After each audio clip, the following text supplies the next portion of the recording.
basket from outside. Outside Anthony, the three.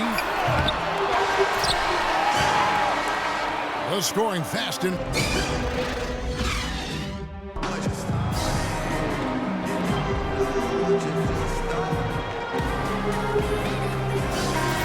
welcome back, everyone. International basketball at its finest. Already one quarter in the books.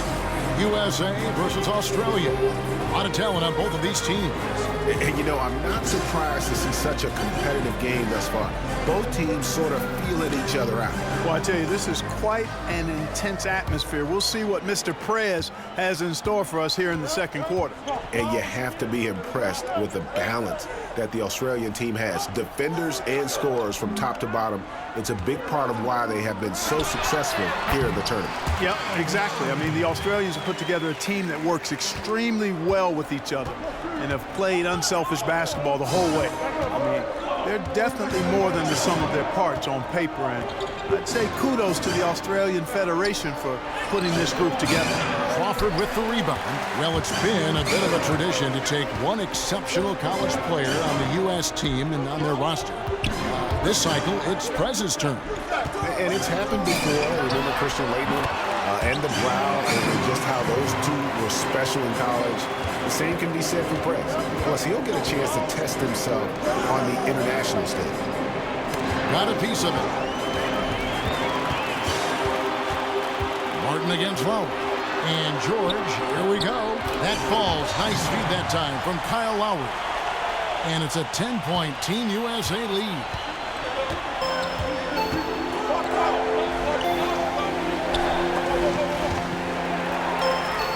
And here we go. Fast break. Crawford's got it. Lets it fly from 18. And Team USA getting another basket right there. And guys, let's get your take on the hustle stats for Team USA. And it's been about their defense. They're playing with a frenetic pace, putting a lot of pressure on the ball handler and forcing turnovers. You know, another factor in their offense so far has been their ability to convert and score off turnovers. Kicks it to George. And George with the stuff. Terrific passing by Prez. So skilled at moving the ball around the floor. But when the U.S. picks players from the NBA, it just isn't about taking the best player in his position.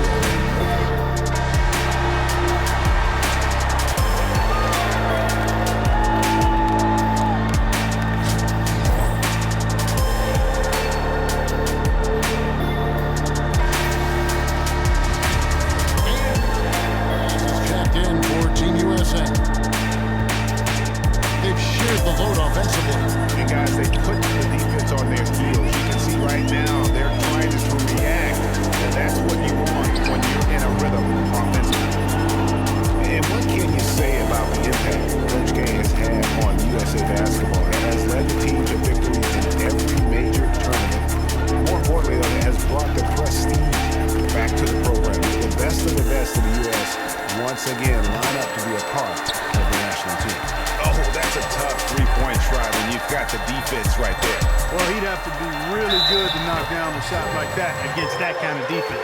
I really think that's the area they want to work the ball into, and it takes passing like that to get it done. And with Coach K, that is what I think people forget. USA Basketball was underachieving in tournaments before he took over in 2006. Yeah, exactly, Kevin. I mean, Coach K was the perfect guy to ignite a real passion for players to get excited about representing their country again. I mean, had the gravitas with all the pros because of his legendary status as a college coach, knows how to manage people and players and these stars. And he's had them playing unselfishly and as a unit his entire tenure. Credit to Coach K for sure, but also to the players as well. Hey guys, this is something that happens in every international gathering. It's fun to see so many of the U.S. and Australian players going head-to-head, even though they're on the same NBA team. Yeah, and they played against each other before in practice, but in competition, where a title's on the line, you better believe it'll be a no-holds-barred affair. To the left side wing. Shot clock at 6. Martin wide open. He fires. And Australia another 3. You might not think of him as a laser three-point shooter, but that shot was there for him, and he had to take it. Crawford, no one around him. And again, Team Australia. Pass to Mills. Third quarter here, and 3 minutes have come off the clock. Oh, and here we go. Green's got it. The pass break chance. Here's Crawford. Crawford missing again. Crawford's on 2 for 5 tonight. Mills with it. Up to the screen. They set the screen. All alone. And Australia tacks on 2 more. How about the screen that frees him up, though, for the jumper? Team USA leading by 20. And perhaps the biggest strength of this Australian team, their passing ability. Everyone at every position has a great sense of how to move the ball around. Yeah, when you have guys like Bogut, Ingles, who all have size that can keep the ball moving around when it's not in the hands of the guards, that's a fun, enjoyable style of basketball to watch. Crawford's on 50% from the field, 3 of 6. And DeMarcus Cousins providing the U.S. team with some crucial size inside. Yeah, you know, this Australian team has some quality bigs, and the U.S. team is a little bit more small ball constructed. But in Cousins, they have an interior presence that is tremendously skilled. Yeah, the defender all over it. Greg, he got him good there. I mean, that's why the shot was so far off. And a breakdown here, guys. The hustle stats for Team USA. Their high-energy defensive effort has paid off for them, guys. With more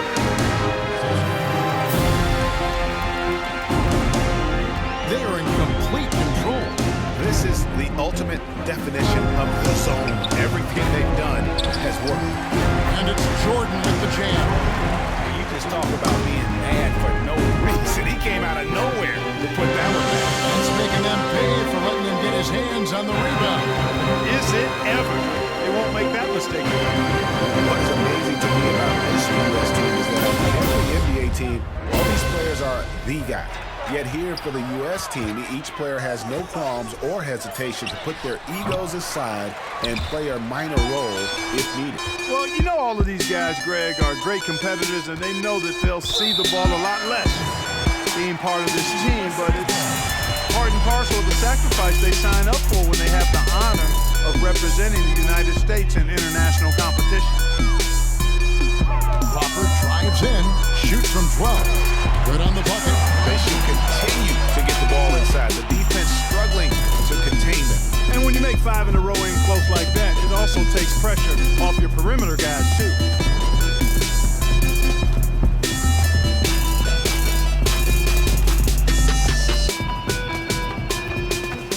To the inside. Jordan with the rebound. Just a solid performance on the interior. The rebounding has been off the charts. Yeah, you look across the board, it's actually sizing up, shaping up to be a great game. I mean, strong performances throughout, and they've really been strong on the glass. Really not hard to see why they're giving up points on this run. I mean, they've just given them too many looks inside.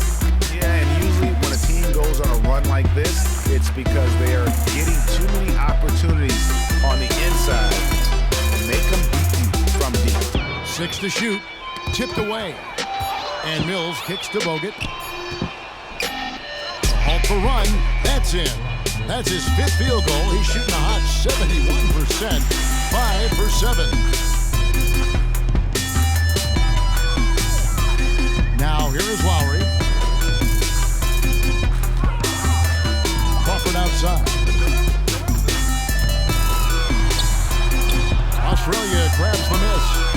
Ingles has got 5 rebounds tonight. Well, for many, the fact that Australia even made it to the finals of this tournament is an accomplishment on its own. Yeah, I agree with you wholeheartedly there, Greg. No matter what happens in this game, this is already going to be the best finish for the all-season, a tournament like this. So hats off to them. Congratulations for a job well done. Some nice ball movement by Team USA. And DeRozan kicks to Durant. Good on the three-point shot. And he's looking to really stretch this lead out, even with the cushion they have, still letting it fly from long range. You know, Greg, I like the aggressiveness there. I don't care what the lead is. I mean, that's a shot he should be taking if the defense is going to give it to him. To the middle. That one's not going to go. Oh, that's terrific defense there. That's how you protect the rim. Lowry kicks to Crawford from beyond the arc. Crawford with another miss. To the paint. And there's the whistle. Fouled hard on the shot. He'll go to the line. It's going to be on DeAndre Jordan. And guys, Andrew Bogut has a game that can translate well really into any environment. In international play, especially his great defense. So it's Team USA winning this one easily. They won this game going away. They were the better basketball team by far tonight. And you got to commend